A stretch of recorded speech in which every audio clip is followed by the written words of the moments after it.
السلام علیکم دوستانو. الله تعالی مو جوړ او روغ لره. الله تعالی مو کامیاب او خوشاله لره. دوستانو نن در سره دی الله الصمد استغفر الله یو ناشنا ختم شریک کوم. یو ناشنا وظیفه در سره شریک کوم سی الله الصمد او دی استغفر الله ده. د دې وظیفې په کولو سره به ان شاء الله تاسو هر قسم ته حاجت ورسی او تاسو هر قسم ته پریشانی به حل شي. او د دې وظیفې په کولو سره به تاسو هر دعا وغواړئ الله تعالی څخه فورا به قبول شي. یعنی تاسو به د دې وظیفې په کولو سره مستجاب الدعوت جوړ شي. نو کم انسان سي هم د استغفر الله او د الله الصمد وظیفه د ژوندۍ یو معمول وګرځوي، د ژوندۍ یو جزء وګرځوي، هغه انسان به هیڅ کله کار ناکام نشي.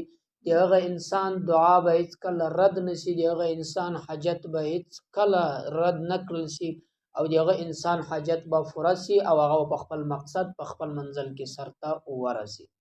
نو لہذا دوستانو نن در سره دغه وظیفه شریک کوم چې یو استغفر الله او دوهم ور سره الله الصمد. استغفر الله او الله الصمد. استغفر الله و داسې وظیفه د امام حسن بصری رحمه الله تکسر علی دی اولاد شکایت ورته کوي اولاد نه لرم د ورته استغفار ډیر وایا، بل کس ورته راغی احتمال دولت نه لرم فقر مسکنت غریبی زیاته دی وظیفه راوخه چې الله می مالدار کی دی په جواب کې ورته وایي چې استغفار وایا. بل کس ورته راځي چې مثلا د زړه د سکون لپاره د ژوندۍ د خوشحالي لپاره څه وایم دی ورته استغفار وایا. بل کس ورته راځي د وچکالي په باب باندې پښتنه ځین کوي چې بارانونه نسته فصلونه می تباه سو وچکالي زیاته د وظیفه راوخه دی ورته استغفار وایا. مجلس کې ناس یو کس پښتنه ځین کوي صاحب د هر سړی د هر کس څلور پنځه کسان راغو د هر یو سوال مختلف او تا د ټولو په جواب کې استغفار ورته وایي. دی ورته وایي په استغفار کې الله داسې قدرت یې کوي چې د هر مقصد لپاره یو وایي په مقصد کې الله کامیابی درکوي. نو لہذا دوستانو چې د هر حاجت لپاره یو وایي هغه حاجت مو پوره کیږي. او ورسره الله الصمد چې قل هو الله شریف قل هو الله احد دویم آیات الله الصمد دی الله نوم د الله بے نیاز ذات ته، الله چاته محتاج نه ده، الله بخپل فیصلو کې چاته ضرورت نه لري. نو الله تعالی دا کولای هم چې بنده دی بنده له محتاجي وساتي، بنده دی بنده له فقر مثلا وغته د لاس نیولو لپاره دی غو ضرورت پر کولو لپاره لدی څخه وساتي. الله پر دې قادر ذات پر دې باندې.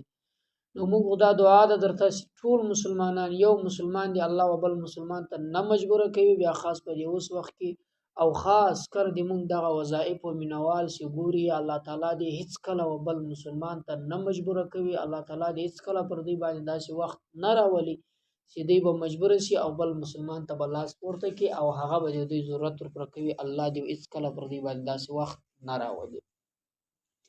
نو لہذا دوستانو دې وظیفه عمل درته خیم. وظیفه به کوي د سهار د لمانځنه بعد یا د ماخستن د لمانځنه بعد. کې د سهار د لمانځنه بعد وکي د ورځې چې څومره حاجتونه دا به الله در پر کې، او کې د ماخستن د لمانځنه بعد وکي ماخستن چې کم حاجتونه لري دغه به الله در پر کې. ان شاء الله ډېر بهترین عمل ده. او استغفار چې څومره زیات انسان وایي دغه انسان په زړه کې قرار او سکون راځي، د انسان په ژوندۍ کې سکون راځي. ګوري یوازې په پیسې کې سکون، په مال او دولت کې سکون، په ډېر اولاد کې سکون، په بنگلو موټرانو کې سکون نشته. سکون سی یوازې د زړه قرار سی ده، هغه یوازې په اذکارو کې ده. د زړه بې سکونتوب سی ختم سی، د زړه قرار سی ختم سی، د دې علاج په هیڅ شي کې نشته، یوازې د دې علاج په اذکارو کې ده. بیا خاص کر په استغفار کې ده. استغفار د مال او د دولت لپاره بهترین عمل ده. استغفار د زړه د سکون د راوستلو لپاره بهترین عمل.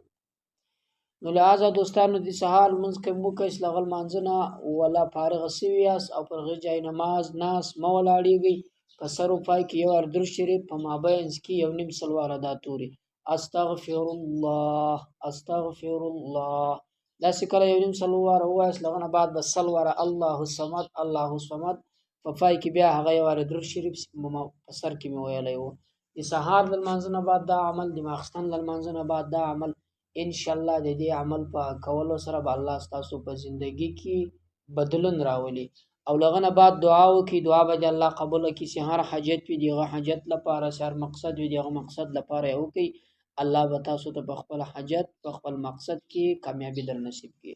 نو دا وظیفه و دوستانو د استغفار او د الله صمد له نور ملګرو سره هم شریک کړي. پر الله مسپارم تر بلې وظیفې د خدای په امان. السلام علیکم ورحمت الله وبرکاته.